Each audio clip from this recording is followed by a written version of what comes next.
Hello my loves, and welcome back to my channel, or if you're new here, I'm so excited to have you here. Today's video is a little bit of a different style, but I wanted to just sit down and share with you guys some tips and tricks that have been helping me so much lately, mainly mentally, just to feel happier, healthier, and less stressed out. These are all micro habits that you can start implementing today, so let's get right into it. First, I truly believe your day has to start the night before. I have tested and tried this theory over and over again. I see a huge difference in how I move through the day, my productivity levels, and how I feel throughout the day when I have everything planned out. So I like to go in Notion and just make a high level dump of everything I can think of that I want to get done the next day, so that the next morning during my morning routine, everything is super clear for me and I know what's going on. I also love to pick out my workout set the night before so that I can just jump right into my workout, and it's kind of this promise that I give to myself for the next day that I'm going to be showing up for the things that make me feel the best, so that I wake up the next morning and instead of waking up as a stress ball, I truly feel like I have control over my day. Next is waking up early on Sundays. I used to use this as my sleep-in day, but honestly, even if you wake up an hour earlier and use Sunday as a reset day, I like to plan out my meals. I always try one new healthy recipe a week, so I love to go to the grocery store, pick out all the ingredients. While I'm unpacking them, I'll do some meal prepping and anything I can do cleaning around the house. Most importantly, organizing my space, because if you wake up on Monday morning and you have no idea what you're gonna eat throughout the week, you have no plan, your room's a mess, and you still have to do laundry, you're obviously not gonna feel good and you're not gonna wanna show up for the day to your fullest potential. I really like to put on some music or a podcast and just enjoy the day instead of looking at it as this day where I have to do all these things. I really look at it as a self-care day, time for me to recharge, rejuvenate, and get ready for the week. The next one has to do with the phones, and I am not perfect at this with my brand being on social media and posting content all the time. It is so easy for me to just pick up my phone, start scrolling, and not even realize that a half an hour has passed. So what I really like to do with this is, instead of just cutting it out completely, because I know that's not possible, I have set super healthy boundaries and created kind of a structure around it. For example, I know that I like to do some mindful scrolling to find inspiration for future videos. Maybe I'm finding trending sounds, and what I do there is I have a time block on my calendar of 30 minutes, and I really have a purpose going into it. And I don't do this, I notice myself falling into that comparison trap all the time, and it really just kills my energy, kills the mood, and is not the vibe when we're trying to build the life of our dreams. Another healthy boundary that I really like to set is to not check my phone the first hour of the day,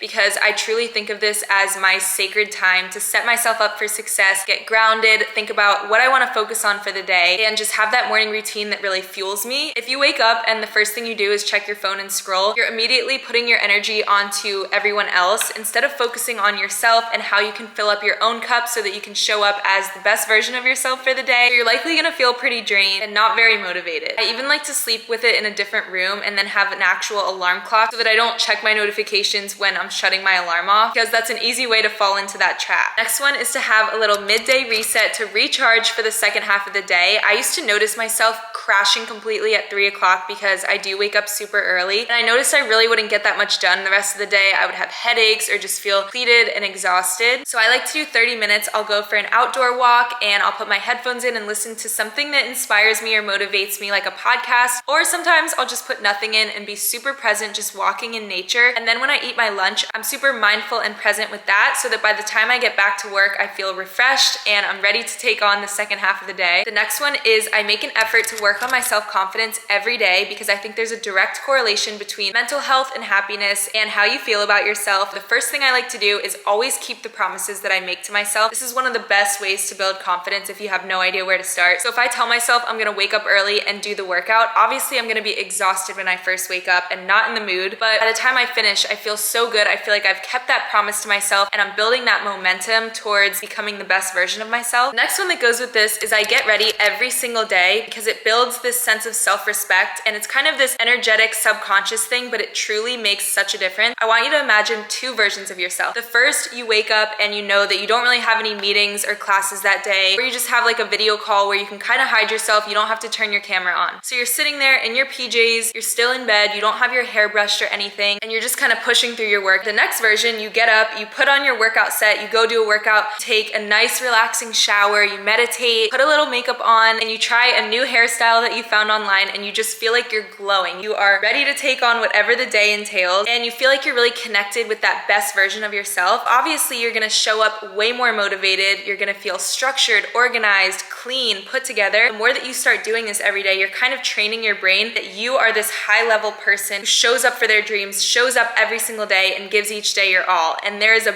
big difference there. This was something that was super important for me to learn because since I do own my own business, I can wake up and just sit on the couch and grind through the day. But when I started seeing myself as the most important person that's gonna make my goals and my dreams come true, why wouldn't I show up for that vision of myself every single day? Last one is all about staying motivated and consistent with your workout routines. This is coming from someone who has spent years stressing about food and fitness, trying so many different workouts. There have been so many times in my life where I've gone through these super restrictive phases where I'll try this insane diet and then I'll be going to these HIIT classes and forcing myself to go to them every single day. This especially happened to me when I was in college because I felt like there was so much pressure to look a certain way. I didn't know how to really check in with my body, listen to my body, or any of those types of practices yet. So I would just keep forcing myself to go to this same workout, dread it, feel terrible, and then I would feel super bloated and I would just kind of live my life in this state of feeling depleted. Then I'd wake up on the weekends feeling so deprived and end up losing all the progress that I made all week. Now I really feel like I've taken control of that aspect of my life and I want to explain to you guys how I did it because this was so important. First, if you hate a type of workout and you consistently dread it, like let's say you have